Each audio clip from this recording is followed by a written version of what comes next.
power, wisdom, courage.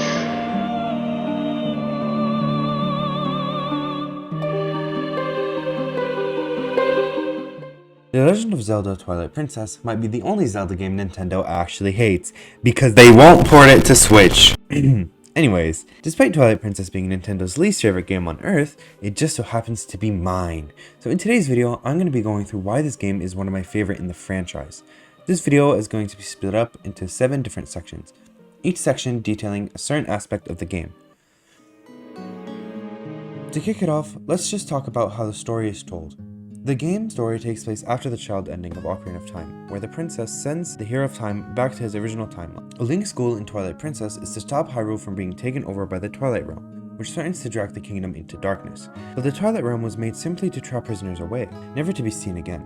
But after millions of people were sent there, they made their own kingdom. After the failed execution of Ganondorf and the murder of the Sage of Water, he was sent to the Twilight Realm. There, he manipulated the second in command, Zant, to curse Midna, the current ruler, into becoming an imp, forcing her to find a way to save her realm and Hyrule alike. In my opinion, this story is really good. I feel like there are actual stakes at hand, civilians at risk, and you can see those effects in the Twilight Realm by the spirits of the people. The fact that it's established so early on that there was an alliance between the two kingdoms is one of my favorite cutscenes in the game. This cutscene occurs after Link is turned into a wolf. Yeah, Link's a furry in this game. I don't really know why. Something of him being pure of heart, or like the Triforce of Courage, I don't really know, is weird, but whatever. The story also ties into older games pretty well, using the Hero Shade as a way to connect Ocarina of Time into the game, as the Hero Shade is the Link from Ocarina of Time. But he can't move on as he needs to teach his reincarnation his skills and tactics. And let's not forget the emotional weight the story carries, especially in how it portrays the struggle between light and darkness. Not just in a literal sense, but also in the character's development. Midna's arc, for instance, isn't just about her reclaiming her throne, it's about her learning to trust and rely on others, particularly Link. This emotional depth is something I think is often overlooked, but it's a crucial part of why the story resonates so much with fans. All in all, Twilight Princess's story and storytelling are, in my opinion, just amazing. It ties everything very well, even though it could definitely use some clearing up. Overall, it's a solid 9.5 out of 10. On to gameplay. So, there's kinda like not much to say here. It kinda just plays like any other Zelda game when you're in the overworld. But the Twilight sections are pretty interesting. I really like the combat, but I really hate the bug quests. It's not like they're hard or they're bad or anything. I just get grossed out very easily, and the bug quests really like to just push my buttons with how far I can go before quitting a game. Because it's like Nintendo could have chosen any animal, any like life form, but they chose bugs. Why? Like why? The boss of Lake Hylia especially was disgusting. And I get that it's to like show it's like gross and dark or whatever, but like you could have chosen anything else. You could have made a whole new creature if you really wanted to. But let's talk more about the combat itself. The addition of the wolf form adds a unique twist to the Zelda combat formula. While Human Link's combat is more traditional, the human form lets you tap into a different skill set, using Midna to target multiple enemies at once, or using heightened senses to track hidden enemies or items. It's a nice balance that keeps the gameplay fresh and varied. On a more positive note, the characters. The characters in this game are so well written, it hurts. Ilia has got to be one of my favorite NPCs in any game ever. She's genuinely one of the best written characters. Her relationship with Link was established very early on. The bond they have, which some people may or may not ship. I'm a heavy Link shipper. Ilia is given amnesia early on to add some stakes, and a side quest for her is amazingly merged into the story. Another great character is Midna. Midna has such strong character development. She went from being low-key annoying to a top-tier companion. She's genuinely so good. She's empathetic, tough love, the whole spiel. All the characters and NPCs are full of life and just really lively. What really sets these characters apart is how they interact with the world around them. Each character feels like they belong in the world of Twilight Princess, with their own struggles, motivations, and growth. It's rare to find a game where even the side characters are given so much depth, and that's one of the reasons why Twilight Princess stands out to me. The NPCs aren't just there to give you quests, they're an essential part of the world, making it feel like a living, breathing place. On to dungeon design. The designs of the dungeons are some of the best in the series. Don't judge me! These dungeons have so much life in them. When playing, you really feel like you're in the dungeon. They're very immersive. You wouldn't believe the amount of times I've spaced out replaying this game, being able to completely autopilot because they're so memorable. Some examples I'd really like to use are the Temple of Time and Snow Peak. The Temple of Time is an amazing example. Before you enter the dungeon, you must traverse the Lost Woods, beating Skull Kid in what I'd assume is hide and seek. Then, when you reach the Master Sword, this climactic scene plays of Link pulling out the Master Sword, transforming back into a human.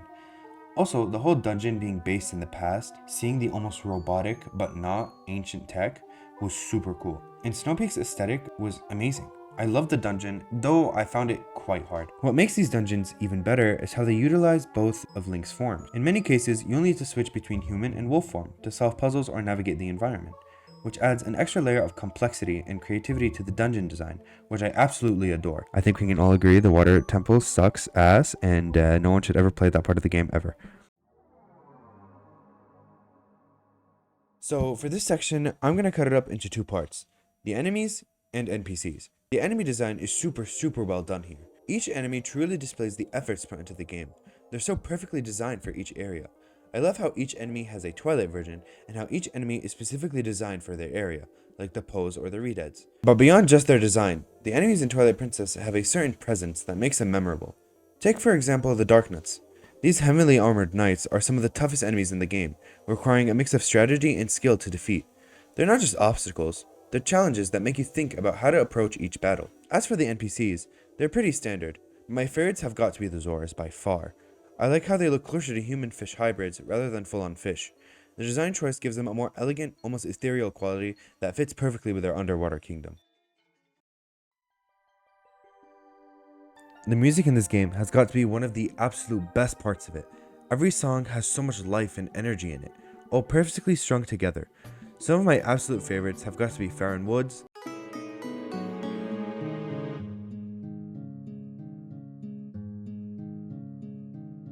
the Twilight theme,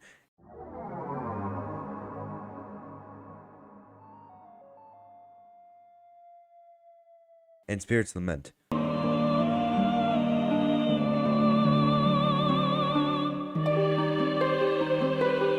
Farron Woods is so pretty. The music is beautifully composed by the one and only Koji Kondo, who also composed basically all the Zelda music.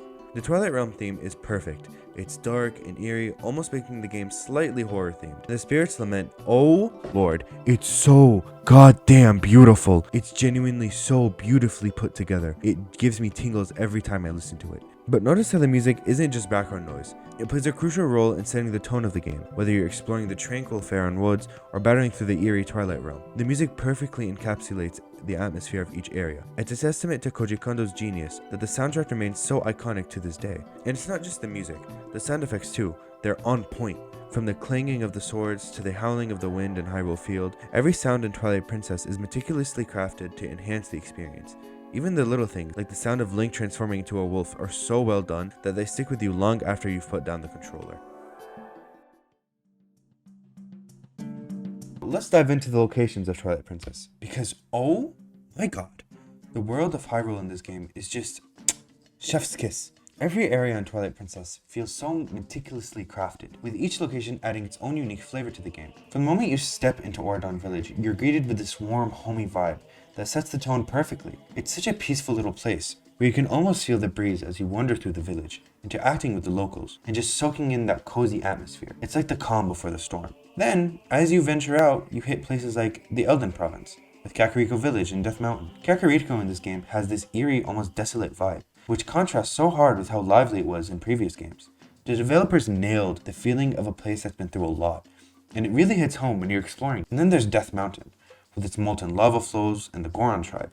It's such a harsh environment, but you can't help but be drawn to it. There's just something so compelling about the danger that it causes. Let's not forget Farron Woods, which in my opinion might be one of the most serene locations in any Zelda game. The way the light filters through the trees, the soft calming music in the background, it's just a place where you want to get lost for a while. It's not just a forest, it's a sanctuary, a place where you feel safe, even when you're on a mission to save the world. But then you've got the Twilight Realm, and oh god, this place is on a whole nother level. The Twilight Realm is hauntingly beautiful. It's got this dark, otherworldly vibe, that's both unsettling and mesmerizing. The glowing twilight particles that float in the air, the eerie silence that's broken by the distant howls of spirits, it's like you're walking through a dream, but not the kind of dream you want to stay in for too long. It's so distinct from the rest of Hyrule, and it really drives home the contrast between light and dark. And Snow Peak. Can we just talk about Snow Peak for a sec? This place is like a winter wonderland, but with a twist. It's isolated, cold, and just a bit creepy, especially with Yeto and Yeda's mansion looming in the distance. The mansion itself is like a giant, eerie puzzle box. The whole area oozes the atmosphere. The icy slopes, the blizzards, the way the snow crunches under your feet. It's all so immersive. Lake Hylia too deserves a shout out. It's this vast, open expanse of water that just screams adventure. Whether you're diving beneath its surface, riding a canoe, or launching yourself off the cannon. Seriously, who thought of that? Lake Hylia is full of life and possibilities. Plus the music here, absolute perfection. It's so peaceful, yet filled with that sense of wonder that makes you want to explore every inch of it. And let's not forget about Hyrule Castle. This isn't just any castle, it's the final stage, the epic climax. The way it looms over Hyrule Field, casting its shadow over the land. It's just iconic. And when you finally get there, fighting your way through the hordes of enemies to reach your final showdown with Ganondorf, it's like all your hard work has paid off. The design, the atmosphere, the build-up, it's all perfect. Every location in Twilight Princess feels like it has a story to tell. A history that's just waiting for you to uncover. From its bustling streets of Castletown to the eerie stillness of the Sacred Grove, each place leaves a lasting impression. It's not just about the places you visit, but how they make you feel, and Twilight Princess nails that feeling every single time. Before we move on, I just want to have a brief moment about the whole Gerudo Desert. That whole part is so good. Just little honorable mention. All in all, Twilight Princess isn't just a game, it's an experience, one that has clearly left a lasting impact on me, and I'm sure many others out there. Whether it's the story, the gameplay, the characters, or the music, every aspect of this game comes together to create something that's truly special. And that's why, despite what Nintendo might think, Twilight Princess will always hold a special place in my heart. So yeah, Nintendo, maybe it's time to give Twilight Princess the love it deserves and bring it to Switch. But until then, I'll keep replaying it on my old Wii, bugs and all.